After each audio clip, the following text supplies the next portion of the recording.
ওনাকে কেন আমি ভয় পাই? আমার এখানে ইকবাল সাহেব বসছিল, একদিন সময় বিধি চাইছিল, আপনি তারা বলছিলেন এইখান থেকে ওইখানে যাইতে 40 বছর লাগছে।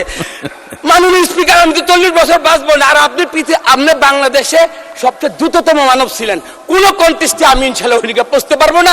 কিন্তু আপনার কাছে যদি আমি 5টা মিনিট সময় পাই, আমার কথাগুলো আপনি একটু সময় দেন, দরকার হলে আপনি আমাকে 6 মাস আর ফ্লোর দিয়েন না, কিন্তু আমার আজকের কথাগুলো আপনি একটু শুনেন।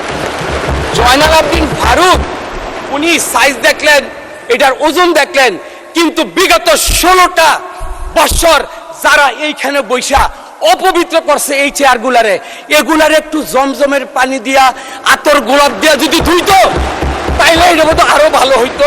তো আমি ওনাকে একটু আপনার মাধ্যমে বলতে চাই, সাইজ এবং এগুলা ঠিক করে সদস্য এখন থেকে 3 মিনিটের মধ্যে শেষ করেন। আচ্ছা, আজকে আরেকটা কথা বলা হয়, এইখানে প্রায়শ একটা কথা বলা হয় কি, এইখানে বলে কি, মানে এই জিনিসটা আমার খুব, আমি দাঁড়িয়েছিলাম, সেটা হলো আমার ধর্মীয় অনুভূতিতে মানে আঘাত লেগেছে।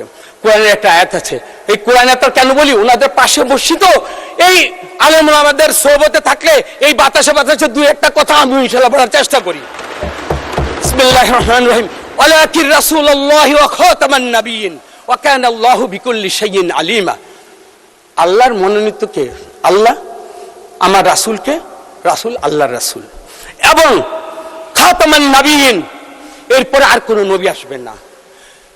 ওয়া কানা আল্লাহু বিকুল্লি শাইইন আলিমা, যে আল্লাহ তাআলা সর্বজ্ঞ, তার মানে আল্লাহ যা বলছেন আমার থেকে এই আকীদাটা নিশ্চয়ই ওনাদের ভালো। আমরা প্রায়শই বলি দুনিয়াবি কাজের জন্য আমরা কি করি, আমরা বলে কোথায় বলে বেহেশতের কথা বলি। আমি যতটুকু আমি জানি, রাসূল সাল্লাল্লাহু আলাইহি ওয়াসাল্লাম তার জীবদ্দশায় আশারে মুবাশশারা 10 জনের সংবাদ দিচ্ছেন, বদরের যুদ্ধে যারা নিহত হয়েছেন তাদের ব্যাপারেও একটা কিন্তু সম্মুখে একটা ধারণা দিয়ে গেছেন। কিন্তু দুনিয়াবি বাংলাদেশের কারণে আমরা তো এরকম কোনো সুসংবাদ পাই নাই যে আমার দল করলে, আমার আদর্শের মধ্যে থাকলে জান্নাতের সুসংবাদ আমরা দিতে পারি। এই কথাগুলো আমি বিজ্ঞ মাননীয় আমাদের এই যে হুজুরদের কাছে আমি জানতে চাই। আর সর্বোপরি বলি, আজকে আমি যে কথাগুলো বলছি, আমি মাওলানা মামুনুল হক সাহেবের সাথে কথা বলে আসছি।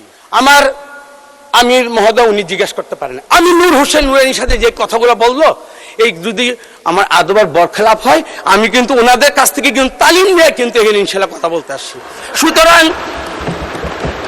আমার যে সর্বশেষ কথাটা, আমরা একই পথে আমরা পথ চলতে চাই।